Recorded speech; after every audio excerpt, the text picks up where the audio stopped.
All right, let's dive right in. You're watching Philadelphia 76ers now by Chat Sports. Chase Senior here with you. The Sixers last night finally able to get a win. Joel Embiid saying after the game that with the heat that was put on the team from the fan base, given how well the Philadelphia Phillies are playing, the Eagles being undefeated, it felt as though the 76ers were going to go 0-82. Shout out to James Harden and Joel Embiid for playing well and helping to lift the Philadelphia 76ers. That's great and all. You know what's not great for this individual? Matisse Thybulle, he's not playing at all, at least hasn't basically in the first 4 games of the regular season for Philadelphia, and has not totaled really anything, right? No points, no rebounds for Matisse Thybulle up until this point. So could he get traded?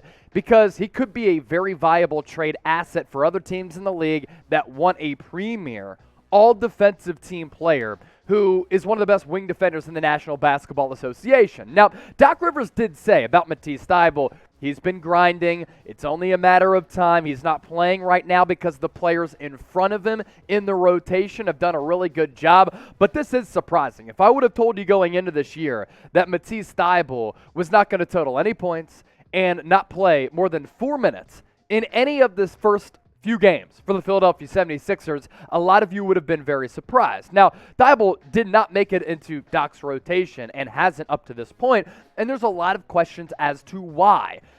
Is he just so anemic shooting the basketball that he is just really a negative component on the Sixers roster? Are they seeing something in practice where they're like, you know what, Matisse Thybulle is not it. He just takes us down offensively, and because of that, he can't be a part of this rotation. And with that, there are probably other teams who are monitoring this situation saying, look, we know that Matisse Thybulle can't really shoot the rock, but we do need to bolster our defensive unit, and with that, could Matisse Thybulle be used as a trade chip? As for what Doc Rivers said specifically, between Matisse Thybulle and Shake Milton, Furkan Korkmaz, we just got to feel it out. We really are. Going by camp and things, Shake is probably the guy ahead because I thought he played the best. But that doesn't mean in the games that works out that way. But really what it comes down to for me, and feel free to let your feelings about this be known in the comment section, the lack of shooting for Matisse Thybulle has doomed him. This is a guy who could be such a valuable player on any roster in the NBA because of his defensive prowess, because of his length, altering shots, deflecting passes, coming through with steals, being an all-world defender that if he were to just shoot the basketball at an average level, if he had just a little bit better of a handle where he could at least maybe get to the rack, he would be so valuable. But the lack of shooting has really doomed him, and I believe that's why he's not getting any tick. And the fact that Doc said that about practice tells me that Thybulle really wasn't doing anything in training camp and still hasn't done much in practice to prove that he's worthy of more burn. So I want to hear from you in the comment section here, because here on 76ers Now, we appreciate your basketball intellect. Are you done with Matisse Thybulle? Type D for done, N for not yet, young player who could still come around. Let me know in the comment section. And as you go down there, make sure you subscribe to the channel. We give it to you with all the realest Sixers talk multiple times per week. And as the season starts to progress, we're going to start to ramp up our coverage. Look, one of our key NFL hosts here at Chat Sports cover the Philadelphia Eagles as well, so I've been really busy on that front. But with basketball season here, we're going to cook up some more content. So that's why you lock us in and subscribe by hitting that subscribe button down below.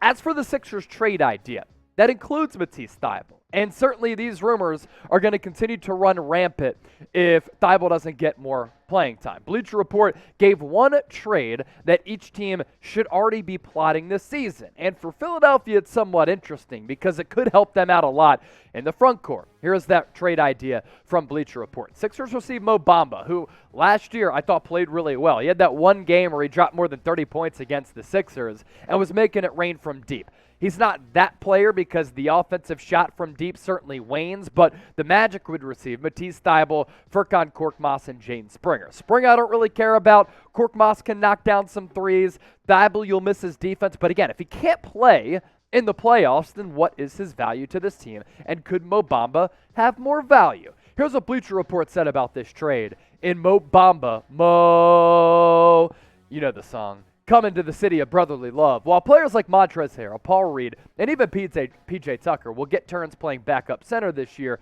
none brings Bamba's combination of rim protection and three-point shooting. Crazy to think he's only 24 years old, by the way, but he can play both power forward and center and gives Philly a high upside big off the bench who provides some major insurance if Embiid once again misses a chunk of the season. Orlando has plenty of bigs right now, especially with Jonathan Isaac returning from that torn ACL. Moving Bamba for wing help balances out the roster, especially with Thybulle playing elite defense between Jalen Suggs and Paolo Banchero. By the way, Paolo Banchero, a historic start. The dude looks like an absolute stud.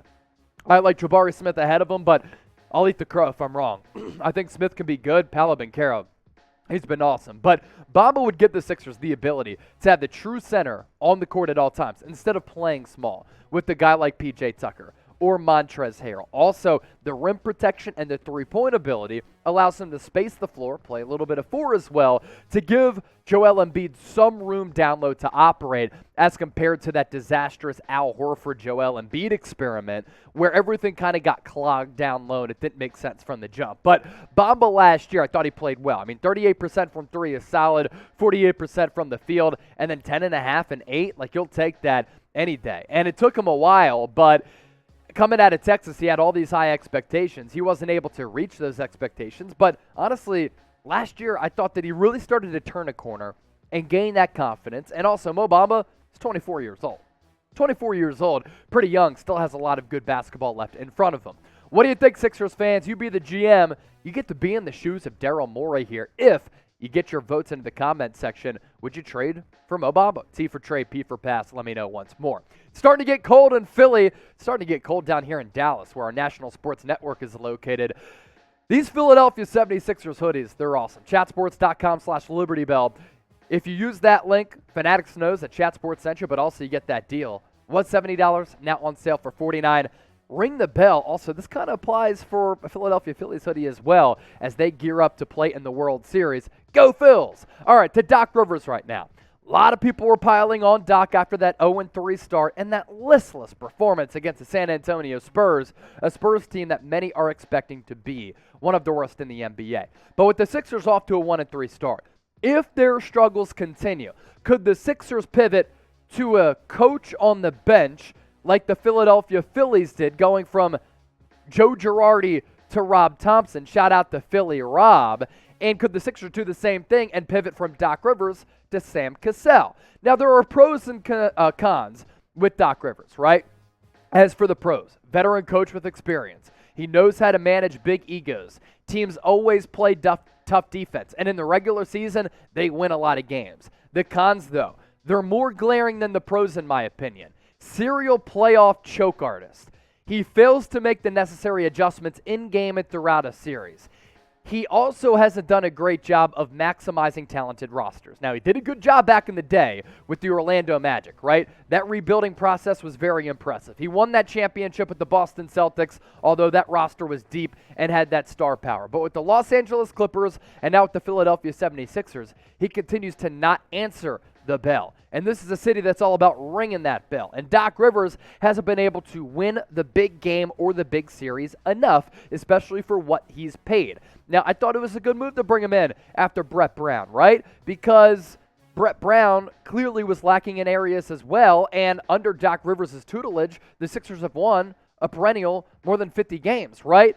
But Sam Cassell is a player, or a coach, a former player, that I'm very, very excited about in terms of his coaching potential. He's done a great job of developing Tyrese Maxey. The players on the roster respect him. He's always seen after practice working out with Joel Embiid, James Harden, and the crew. As far as his playing experience, 15-year NBA vet with 8 teams. He was a part of that Bucks team with Glenn Big Dog Robinson and Ray Allen that Allen Iverson and the Sixers in 0-1 beat to help their playoff run to propel them to the NBA Finals. By the way, it's the last time that the Sixers won a second-round playoff series. Been an NBA assistant coach since 2009, so he's been around the block and has a track record of developing players and guards, especially Tyrese Maxey. And Sam Cassell has also been credited with John Wall, Tyrese Maxey's development into elite guards in the NBA, and that's what's appealing. You want a coach who can, of course, make adjustments, who can manage egos, who can implement a culture, manage a locker room, but also you want a coach who can develop players and maximize these guys. Look, the Phillies moved off their coach in Joe Girardi and went to Rob Thompson. Philly Rob making it happen. Why not the Sixers? It is a formula that doesn't always work, but it worked in this city this year. And if the Sixers continue to struggle,